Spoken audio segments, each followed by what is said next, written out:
Hello guys, আসসালামু আলাইকুম and welcome back to my channel. আশা করি সবাই ভালো আছো এবং সুস্থ আছো। চলে এলাম আরেকটি নতুন ভিডিও নিয়ে। আজকে আমি তোমাদের সাথে শেয়ার করতে যাচ্ছি যে আমি কীভাবে আমার ফেস শেভ করি।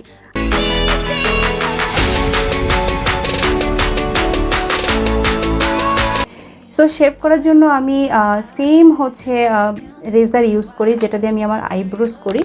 সো এই হচ্ছে রেজারটা, এটা 3টার একটা প্যাকেট আমি নিছিলাম।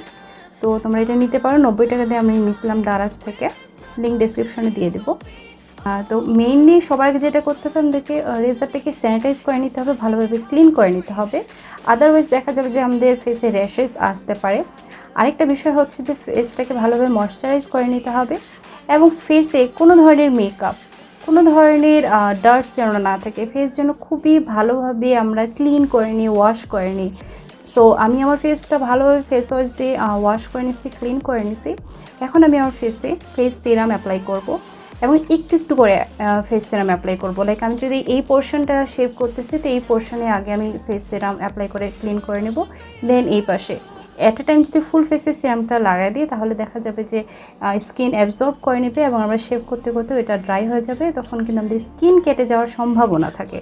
সো আমরা যখন শেভ করব, অবশ্যই আমাদের স্কিনটা যেন ভেজা থাকে, ময়শ্চারাইজ থাকে, তাহলে শেভ করার সময় আমাদের স্মুথলি শেভ হয়ে যাবে আর আমাদের স্কিনে কোনো ধরনের কাট আসবে না। এরপর হচ্ছে যে আমরা যখন শেভ করব, অবশ্যই আমাদের লোমের গ্রোথটা যেদিকে থাকে সেই দিকে শেভ করতে হয়। উল্টা পাশে যদি আমরা শেভ করি, এতে করে যেটা হবে, আমাদের স্কিনে অনেক বেশি ইরিটেশন হবে, রেডনেস আসতে পারে এবং র্যাশেস আসতে পারে, দানা দানা হইতে পারে। সো অবশ্যই আমরা স্কিনের লোমের যেদিকে গ্রোথ সেই দিকে আমরা শেভ করবো। লাইক আমার যদি এদিকে থাকে তাহলে এভাবে করে করব, ঠিক আছে।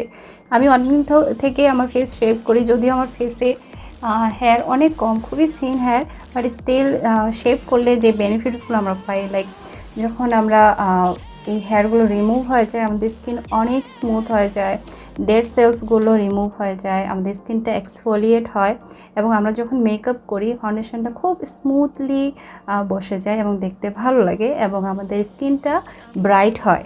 লাইক যখন হেয়ারগুলো রিমুভ হয়ে যায়, স্কিনটা অনেক ব্রাইট হয়ে যায়।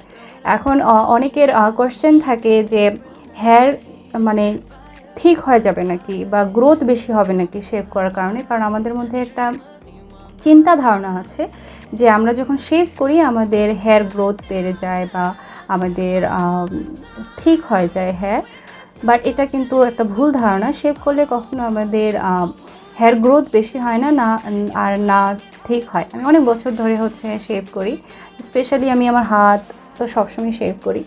ফেস বেশি শেভ করার প্রয়োজন হয় না, কারণ আগেই বলছি যে আমার ফেস থেকে লম খুবই কম, ফেশিয়াল হেয়ার খুবই কম আমার ফেসে। তারপরও আমার আপার লিপসে এদিক দিয়ে একটু থাকে, এদিক দিয়ে একটু আসে, তার জন্য আমি শেভ করি।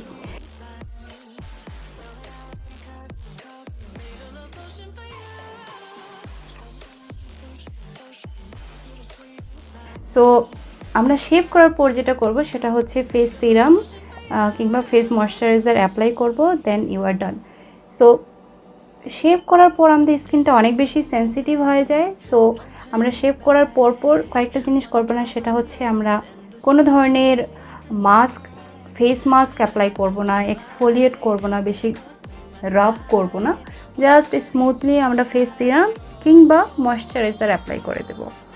আরেকটা বিষয় হচ্ছে যে যেদিন আমরা শেভ করতেছি, ইনস্ট্যান্টলি আমরা মেকআপ করব না, অ্যাটলিস্ট 3-4 ঘন্টা একটা টাইম গ্যাপ দিতে হবে, দেন আমরা মেকআপ করতে পারি।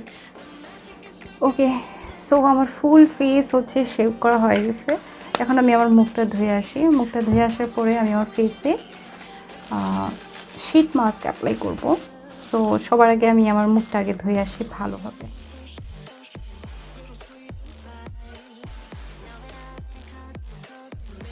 ওকে, so as you can see আমার স্কিন অনেক স্মুথ, অনেক ব্রাইট এবং স্কিনটা অনেক এক্সফোলিয়েট হয়ে গেছে। এবং আমি আমার ফেসের সাথে সাথে আমার ফেসের সাথে সাথে নোজটাও আমি শেভ করছি, যাতে আমার নাকের ব্ল্যাক হেডস এবং হোয়াইট হেডসগুলো সহ রিমুভ হয়ে যায়, ডেড সেলসগুলো যাতে রিমুভ হয়, এবং এটা অ্যাকচুয়ালি ডেড সেলসগুলোকে রিমুভ করছে। আমার ফুল ফেসে মানে একটা আলাদা স্মুথনেস আসছে।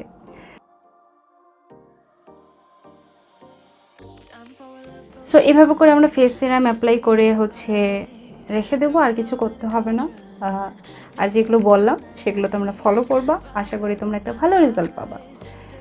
সো এই ছিল আমার আজকের ভিডিও। যদি ভিডিওটা ভালো লাগে তাহলে ভিডিওতে একটা লাইক দেবা, আর আমার চ্যানেল সাবস্ক্রাইব করে না থাকলে অবশ্যই সাবস্ক্রাইব করে পাশে থাকা বেল আইকনটাতে ক্লিক করে দিও, যাতে আমি ভিডিও আপলোড করার সাথে সাথে তোমাদের কাছে নোটিফিকেশন চলে যায়। আর যারা অলরেডি আমার চ্যানেল সাবস্ক্রাইব করছো তাদেরকে অসংখ্য অসংখ্য ধন্যবাদ। সো আজকে এই পর্যন্তই, দেখা হচ্ছে নেক্সট ভিডিওতে। সে পর্যন্ত সবাই ভালো থাকিও, সুস্থ থাকিও। আল্লাহ হাফিজ।